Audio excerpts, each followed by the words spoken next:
Welcome to the Career Advantage Show, where we help you reclaim your career power and design your working life on your terms. I'm Tony Pisanelli, and each week I sit down with leaders who have faced career-defining moments, such as a devastating job loss, burnout, stagnation, or even workplace harassment, and being able to turn these difficult circumstances into powerful and greater opportunities. On today's Career Advantage show, I will be having a conversation with Marcus Ogden, former NFL player, business owner, and today a speaker and business coach, all the way from North Carolina, from the US. Welcome, Marcus. How are you, Tony? Thanks for having me on, my friend. Likewise. Thank you for joining us. In looking at some of your story, Marcus, you're big on systems and the importance of systems in terms of winning the game. Now, can you take us back to your NFL days and share with our audience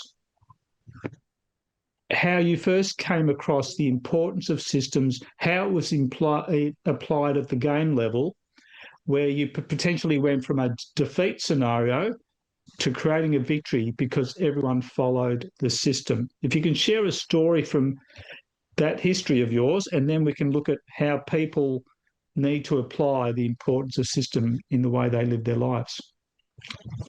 I remember when I was playing for Baltimore, we were playing one of our rivals in our division, the Cleveland Browns, and we were down, I think, 14-10 at halftime. And we were really just not executing at a high level like we should have been. And I remember our head coach, Brian Billick, talked to us about, hey, you all, you guys are out there working hard, you're playing hard, but you're not following the system. You're not doing the plays the way that we designed them during the week, and you're not executing at a high level because you're not really doing the system effectively. So for about 10 minutes, he kind of talked about getting back to the basics, getting back to the systems, how we all need to work together, how we have to have continuity.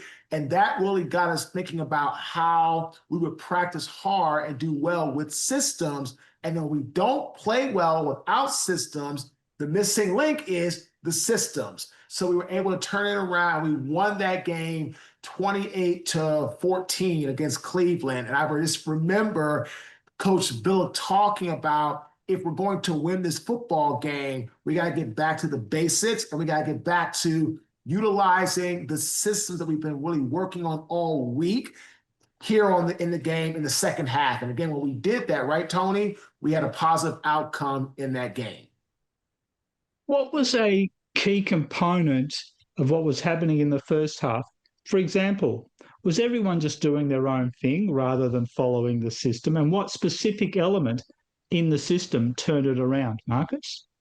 So in reality, Tony, we just were not executing the system as far as being all working together. Like, again, people weren't doing their own thing. The timing of what they were doing was not in rhythm, right? So if you're playing a game, especially a game of football, timing, rhythm, and execution really is the makeup of the system, the plays you call against the defense. I'm offensive lineman, right? But as a whole, the offense and the defense are always going to have great timing, great rhythm, and great execution. So our timing was off. Guys weren't doing their own thing, but they were doing it a little bit slower. They weren't doing it like, at the speed that was needed. And when your timing's off and the rhythm is off, then you're going to play off. I mean, that's just the way that it is. I don't care how much you're trying to do that, right, Tony? But if your timing and rhythm is off, you will be off. So what happened is in the second half, our timing got better. Guys were running faster. They were actually moving at the right speed. And between that and then our rhythm being in sync or being aligned, things got better and we were able to execute. We actually ended up scoring, like I said, about 18 points, in the second half and winning that football game. So, when it comes, I can always speak for football. I mean, I love basketball. Baseball's okay, but football's my game. rhythm, timing, execution, all these things are critical to your long-term success in winning, sustainable amount of games throughout an NFL season. Okay, so Marcus, moving on from that, we know that systems don't just play an important part on a football field, they're also very important in business. Did you carry that on in the business world, or did you forget that and then something happened in the business world where you thought, you know what, I need a system? Can you share that with us?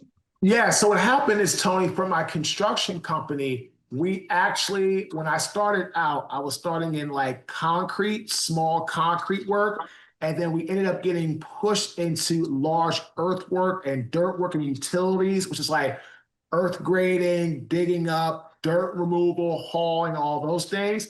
And we really didn't have a system. And then we put one in place and the company grew substantially. The problem I had was the company did not sustain itself because my ego got so massive that I forgot my system, I forgot my people, I forgot how to actually do the things that got me to be a $25 million a year company. And as a result of my ego, see again, right, Tony?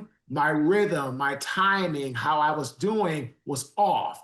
And because of that, it caused the system to break down because my key team members, employees, they were feeling off. They were kind of vibing off my rhythm, off what I did or what I didn't do. And as a result of that, that's when I ended up losing everything in that construction company in 2013 and having to move from Baltimore down to Raleigh, North Carolina. Right. So how did, obviously losing a lot of money, Marcus, is never a pleasant experience. No. How did you pick yourself up off the ground? So when I got down here to Raleigh, right, Tony, I was feeling sorry for myself from April 2013 until September 2013. And what happened is I ended up having a rock bottom moment where I ended up having someone spoiled milk and nasty protruding garbage and this horrible, rotten smelling meat all over me. And that made me realize that I was the one that put myself on this curb, on this corner. And if I'm going to get my life back, it's going to take accountability. It's going to take responsibility. It's going to take humility. Like, I got to stop thinking that the world owes me something because the world owes me nothing. And so once I had that mindset shift, I started to work towards getting my life back. Now, I'm not going to sit and tell you it was easy because it sure wasn't. But that shift happened as a result of my rock bottom moment. And once that moment really hit me like a ton of bricks, right, Tony? That's when I said, okay, if I don't change, I'm going to be here for the rest of my life. And that's when I started to make the change at that time. It's interesting, Marcus, because that moment is obviously a catalyst for throwing us into the world of I'm a victim. And I see that when someone loses that all-important job. And a lot of people stay there for a long time, years, if not decades. You were able to lift yourself up in months because you realised, hey, no one's going to come and rescue me. Correct. So that's an important lesson for those listening to this from a career perspective who lose their job or become burnout. Staying in victimhood doesn't pay. You need to wake up and move on. Tony, nobody cares about your hardships, your failures, your problems. They have their own. And so I tell people all the time, if you aren't going to help yourself, why would anybody else? So you have to take the mentality, you have to take the disposition that if you want your life to come back from a hardship or adversity or a struggle, that you have to be the one that gets the train rolling down the tracks. People don't mind helping you, but you have to help yourself first.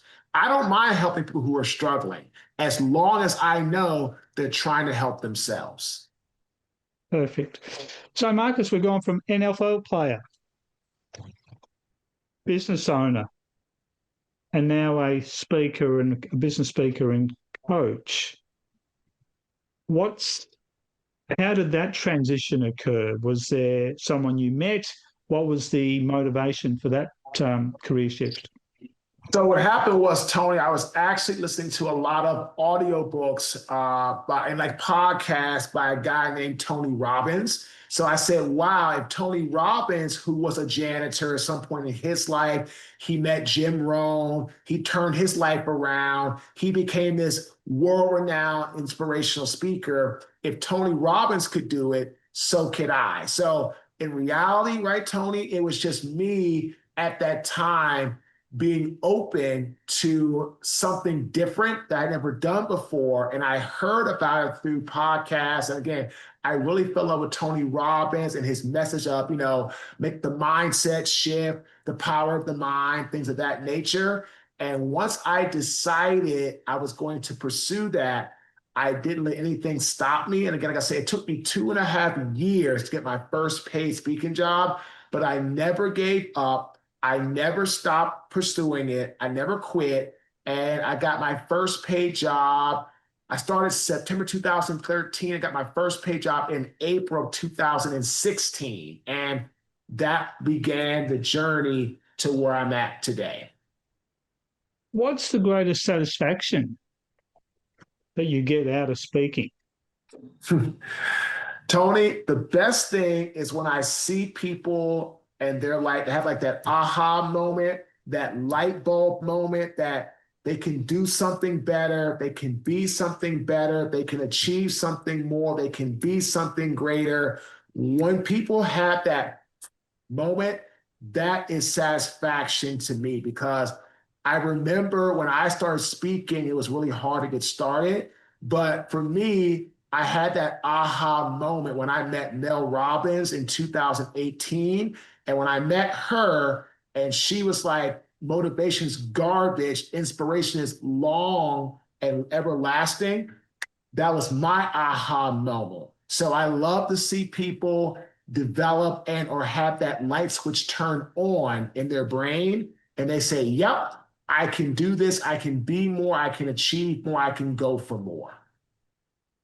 Isn't it interesting, Marcus, that we reach a point in our lives where it's not our own success that gives us our greatest joy, but it's how we trigger the success in others, where the true satisfaction comes. Is that a fair call as we wrap up this interview? Absolutely, Tony, because to me, when other people are doing well, are being great, then at that time, in that moment, to me, that's what matters most. Perfect. All right, Marcus, if people listening to this want to reach out to you and know more about what you do, where can they find you? They can find me on our website, www.marcus, MARQUES, Ogden, OGDEN.com. You can go to our app. We have an app that's on an Android or an Apple phone, Marcus Ogden, or just shoot me an email, marcus@marcusogden.com. Thank you. All right. Well, that's been another episode of the Career Advantage Show, where we had a conversation with Marcus Ogden. If you got a lot out of today's session, please leave us a 5-star rating, and don't forget to subscribe and share this communication with others. Thank you. Until next time, make sure you're always reclaiming your power. Thank you. Thanks for tuning into the Career Advantage Show. Visit thecareeradvantage.show to subscribe and claim your free Career Confidential Toolkit. If you've enjoyed today's episode, I'd truly appreciate a 5-star review on your favourite podcast app. And don't forget to share it with your friends and colleagues who might need a little career inspiration.